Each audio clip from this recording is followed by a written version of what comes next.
microvision technical analysis, fundamental statistics, along with reviewing my current positions and the price target. Starting off with the price action, guys, we are running on the day up 15%. This trend line is going to be very important to watch. This is the level that you're going to want to watch. This golden trend line right here, it is currently support. This has acted as a level of resistance going back as far as the 22nd in December of last year, guys. And we did falsely break down yesterday, largely, in my opinion, because of the market sentiment and the broader markets dumping like an insanely unjustified amount, in my opinion, but we are going to get a correction, right? Of course, all that crap, right? Okay, guys, if you're thinking about getting an entry point in the stock, we did just confirm the breakout, in my opinion. We have 1, 2, 3, 4, almost 4 hourly closes. We are on the 4 hourly time chart. 4 hourly closes, almost 4 of them that have been validated above this level of previous level of resistance. It is now going to act as a strong level of support for shareholders. This is great news. But guys, if you're thinking about getting an entry point into the stock, what are you thinking? What are you thinking here? Okay, in my opinion, you're just thinking $17 flat if you can catch it that low, all the way up to the close today, $17.10, anywhere in that range, and even a little above that probably.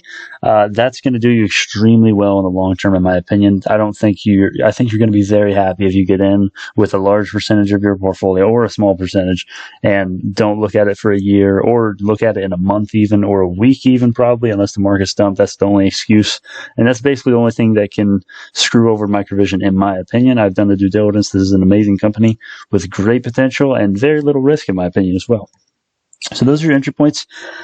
Taking a look at the RSI on the 4 hourly, we are approaching neutral. We're actually above neutral now. We're looking at 52.05. Let's take a look at the daily relative strength index. We are still on the overbought side. Unfortunately, we're at 61.63. But guys, again, this stat is little skewed because the daily RSI is more it's more macroscopic, and it's not as fine tuned, if you will, as the 4 hourly and each smaller time frame you go to. But guys, taking a look at the moving averages, we do have every golden cross you want. We have the 200-day EMA underneath the 15-day, and we also have the 55-day moving average over the 200-day exponential moving average. Excuse me. Let's take a look at the Bollinger Bands to see if we can get some more indication on price probabilities in the near future. Okay, they're not really doing anything right now. They're just kind of moving sideways. That basically means essentially that there's not going to be any increase or decrease in volatility according to the Bollinger Bands, which are not always accurate, right? And guys, we are approaching a level of resistance, kind of like the iffy neckline, if you will, based, this was it looked like a head and shoulders, right? When we came up all the way here. Yeah, that did look like a head and shoulders, and then we actually broke down. But guys, we didn't hit the price target. Okay, we did not even come close to hitting the price target. But guys, more importantly, let's actually draw up a potential scenario that actually could be unfolding. Potentially this could be unfolding, and I'm a little hesitant to draw this up, and I didn't have it at the start. We're only going to be going over this now because it's not very surefire, in my opinion. Okay, what do we see here, guys? Guys, this is a bull pennant. Okay, we have 1, 2, 3, 4 touch points, and guys, we did a false breakdown here. That's not what you want to see.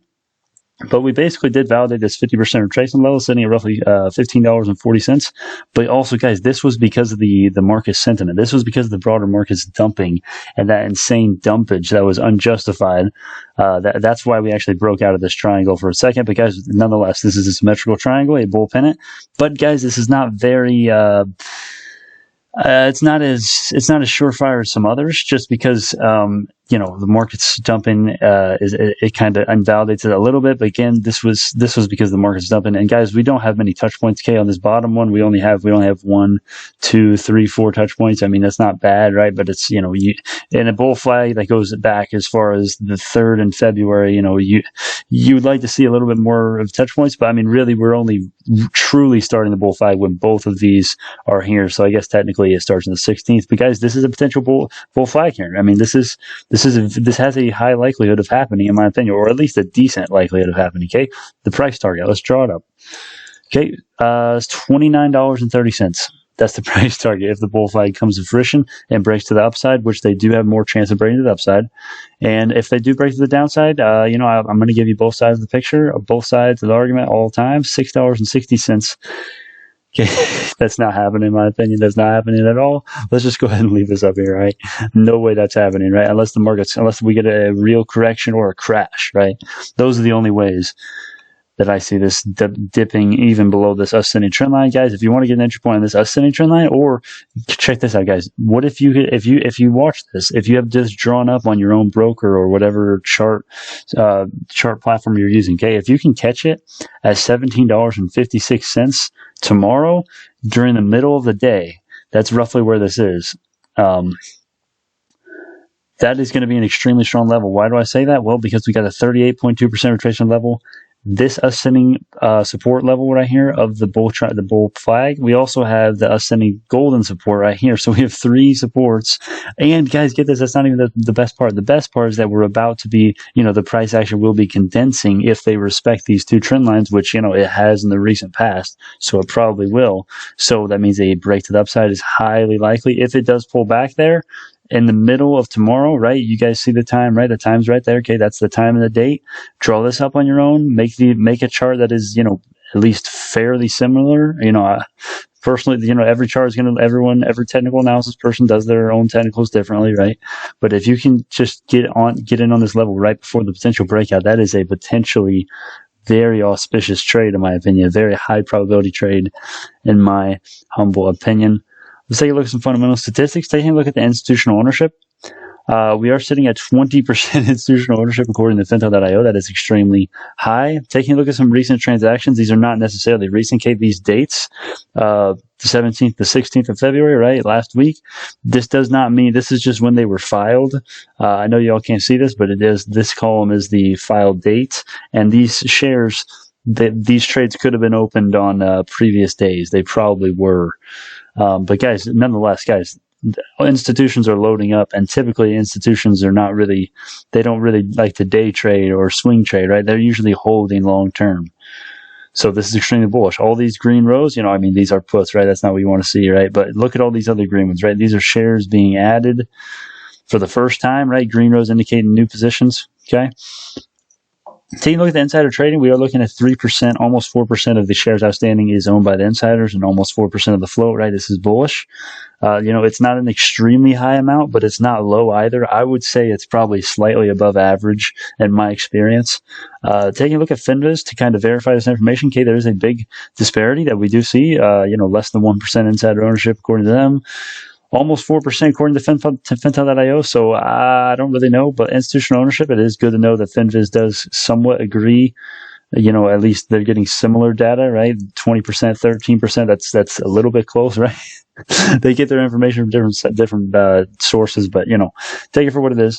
Okay, partial due diligence. This is all you could ever want to know about the company, essentially. Okay, this goes on. How long does this go on? Okay, I have not even read all this. Look at this, okay? Yeah, it's really cool, but guys, there's a ton of pictures in it, really, so it's really not that long of a read, okay? So, yeah, if you don't know anything about the company and you're new to this and you haven't been watching the videos and you don't know about the company, this will be linked. You are welcome. Check it out. Taking a look at my current positions and their price charts. Guys, UVXY, what the heck happened? UVXY is gone. UVXY is out. I do not have it in my positions anymore. I did open a new option trade, actually. You can see $227 in options, right? Yeah, that's what I opened a $12.50 strike price. April 16th this year is my expiration date. Only one contract, right? I mean, I'm pretty much just playing around at this point. It was at a really low price earlier today, and obviously I'm up 9% already, right? So that's essentially what we're looking at as far as my current positions. Those are my only trades that I made. I completely sold out of UVXY today. Let me show you where I sold out. Where is it at? Okay, let me just type it in. Yeah, I'll show you guys exactly where I sold out today. Okay, let's go to the 10-minute chart. So basically, this chart, I'm not going to give you all the reasons why I sold out today, okay? But I sold out during the pre-market. I sold out around this level, around like the $9 level. Obviously, I wish I had caught this $9.30, right? But whatever. It was a small percentage of my portfolio. I'm not too stressed out about missing the timing. Guys, never let trades like this. Like even if you sold down here, okay, that's fine. You at least you got out before this hit, okay? I had a feeling, not a feeling, okay? I used the information I was seeing. I saw there was a high probability of this dumping because the market sentiment was seeing me to go way up. And obviously, you know, we got a quick pump before the open, right? For everyone to sell out. Okay, market manipulation, who knows? Not really. That's just that's just total speculation based on zero evidence, right? Probably not, honestly. But yeah, I sold right around here. So that's what we're looking at. I mean, the stock has not performed like I thought it would. Okay, the markets were almost like correcting yesterday at a point, and this barely even went up. Okay, you can see yesterday we didn't even have a very long wick. Really, we only went up to $10.14 yesterday. It's like, really.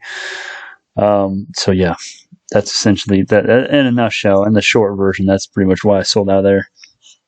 I do have some buying power on me though, guys. $829 of overnight buying power. That's what we're looking at. Taking a look at Microvision's price targets. It is, well, I mean, we still have the same price targets, right? We've already hit this. Okay, same old stuff. Buy, hold, or sell column. Okay, guys, this is actually, it's a 5 for me right now. Okay, it's not that I don't love this company. If you buy in at, you know, what we were saying on that, what was it? Let me pull it up here. Roughly on these trend lines right here, like in the $17, low 17 range, that's a great long-term position. But guys, this is a 5 because guess what? This column right here, it's determined based on the other positions that we have here. That's how I'm basing these, okay? These would all be 10s. Oh yeah, by the way, I stopped the whole infinite 9 thing just because I think this is just simpler for people to understand so they don't get confused, especially if it's someone's first time here and they see this, and then there's like 1,000 9s in here. They're like, what the heck is going on here? So this is more simple, I think. But guys, this is only a 5 because this stock has ran up. The stock is still above its month-out price target since my first video on February 5th. So that's essentially, you know, and that's not even the reason why, really. I mean, that's one reason. But guys, look at the other stocks we have here. BioLace, okay? We've already hit the price target technically, but guys, we're at $1.02. February 10th, we were higher than that, okay? I mean, I'm not even going to get into this, but this is a better buy in my opinion. These are better buys in my opinion. This is probably the best buy, any of the wheat stocks, really. These 3, though, oh my God, TLRY, this thing is going to explode any of these next days if the market does not correct, in my opinion. I mean, this thing is so oversold. But yeah, guys, that's what we'll do. I won't rant too long about this, okay? These are my current position. These are my current buy, hold, or sell ratings. Price targets are the same. Risk evaluations for Microvision. Let's take a look. Medium. This is basically almost a low risk, honestly. I mean, I put it down as medium, okay? We're basically low risk. I had it, okay? I made the risk evaluation a while ago when this was like peaking, like at like $24. Yeah, $24. Yeah, right around that range. That's when I got this as medium because, you know, we were up a ton and I knew a pullback was imminent. And obviously we pulled back down all the way to $17 and then $15, right? But guys, it's basically low risk. I mean, it's medium. Okay, these are all risky stocks, right? These are all high risk conventionally. Okay, listen to this. Okay, I need to go over this more. These would all be considered high risk orthodoxy, right? These are just my personal risk evaluations when compared to each other. Okay. Relevant information in regards to the title is finished now. Feel free to click off if you have more important things to do. This is useful information, mostly for beginners. Why you should not worry / be thankful. Okay, this is why. If you sold yesterday, firstly, I pity you. Sorry if you sold yesterday. If you sold, let's just use BioNano as an example because I know a ton of people are getting burned on BioNano. Let me type it in. Okay, imagine panic selling on... Imagine panic selling at $8.06. Now we're already above $10 now. If you just would have held, and you could have sold out all the way up here too. If you want to sell, at least don't sell on the dip, right? I mean, I don't recommend selling this stock, right? You all already know I've been holding my positions since before the breakout. I could have sold here when we were way overbought. Okay, I know the indicators, guys. I know. I'm aware of what we're doing essentially at all times with BioNano. You know, at least on a day-to-day basis, right? I could have sold. I held all the way through. I'm holding through everything. Okay, this stock. Okay, I'm not going to get into why I'm holding everything, but let's just say this stock can explode at any moment in my mind because of so many potential catalysts and news and cancer discoveries and ARC and everything. You know, 1,000 things. Okay, but guys, don't worry and also be thankful if you did not panic sell yesterday and your account was in the green today. Right? Yesterday I was below $10,000. Today, hopefully we'll close. Hopefully we'll close above 11,000, but we will see. I'm thankful I'm thankful even if I close at 10,000 again, right? I don't care, because long term we're all golden dealing with losses, guys. This is just something. Just understand that losses are natural, and everyone takes losses, and sometimes you're going to have to cut losses. If you're in these positions, except CTRM. CTRM is the one that's like, all right, you maybe don't want to hold this one long term. The rest of them, I do have long term price targets on it though, or at least end of year. But the rest of them, all of these other ones, you should not worry if you're at a loss right now. You should not. I don't think you should be cutting losses. I just think you should be adding and doing call options, adding more shares on the dips. That's what you should be doing with all these other ones besides CTRM. Excuse me. Take auspicious descent. More Bitcoin bots, scammer, everything. Be careful in the comments, guys. They're trying to take the channel over. Luckily, recently we haven't had it too bad, but just be careful down there. YouTubers getting paid to pump a stock, guys. I know there have been some YouTubers that have been rumored to have been pumping stocks, but I don't think anyone has evidence. People like to, say things without, accuse people of doing stuff without hard evidence, but that's all right. Guys, this is how you know I'm not pumping stocks, okay? I only talk about the stocks that I'm already in, so it's not like I'm, it's impossible that someone could be paying me money, right? That's how they do it. I've heard that they email them and they say, hey, talk about X stock, I'll pay you $1,000. And then you just talk about it, and then you never actually get a position into it, right? Okay, this is why I'm actually, transparent. Okay, these are my positions. Y'all know I'm not just pumping a stock when I make a microvision video, because here's all my shares, $2,000 market value. Okay, that's a lot for college students. All right, $1,000 total cost, $3,000 total cost for BioNano. All right, that's how you know I'm not pumping stock, guys. If you have something serious, brandonballsyacht.com. Thank you all for emailing me. I get emails every day now, okay, a couple a day usually at least. So I will reply to all these, guys. And I want to tell you something, guys. It's not going to be like I'm always. I know most of you know this, but I'm just going to go over it quickly. When we start growing, as the channel starts blowing up, as I think it will, who knows if it actually will, but I'm not going to be able to answer everyone's question, right? I'm not going to be on my computer 24 hours a day, right? I've told you guys I'm in college, I'm a guitarist, I got businesses that I'm going to be starting pretty soon, right? I mean, I got a ton of stuff, and I'm only going to get more busy as the channel grows and as I get older, right? So just don't expect me to always answer your emails, but right now and for the near term at least, this is where you want to email me if you have some suggestion or question, something serious, or if you just want me to see it for sure.